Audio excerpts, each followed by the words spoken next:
At the very start of the crisis, we already saw an increased need on the streets. It has been over a year since the start of the pandemic, and many vulnerable communities are still trying to adjust to a new way of living. Senior policy analyst at Coalition for the Homeless, Jacquelyn Simone, says the people who still need assistance the most are those in the homeless population, particularly in New York City. You know, the situation was not particularly rosy before the pandemic, but I would say that the onset of the pandemic has exacerbated many of these underlying issues. Between the months of May and August of 2020, the Campaign for NY Housing reports the mortality rate for homeless individuals who died from COVID-19 was 78% higher than the citywide average.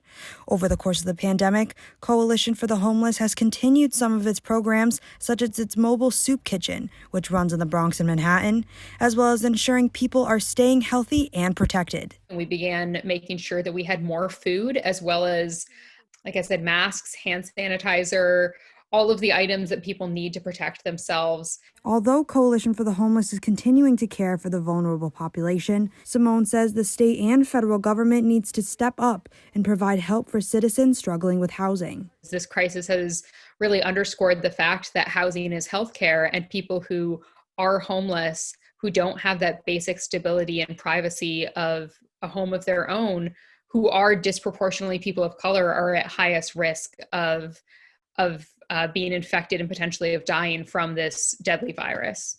On March 6, Mayor Bill de Blasio issued a letter to Governor Andrew Cuomo urging the state to assist with the overwhelming number of homeless New Yorkers. Simone agrees with de Blasio's course of action and believes elected officials should be doing more for the homeless people throughout the city. The contents of the letter on its face were accurate, that we have seen a systemic disinvestment in homeless services and housing from the state under Governor Cuomo. So that letter was really a call for the state to reverse course on that disinvestment. In order for change to occur, Simone says the state needs to work with homeless organizations to get people off the streets. We really need the state to step up as a real partner when it comes to rental assistance, and to help address the fact that we have tens of thousands of people in shelters and, hundreds of thousands of people who are on the verge of homelessness. Reporting for BronxNet, Courtney Ingalls.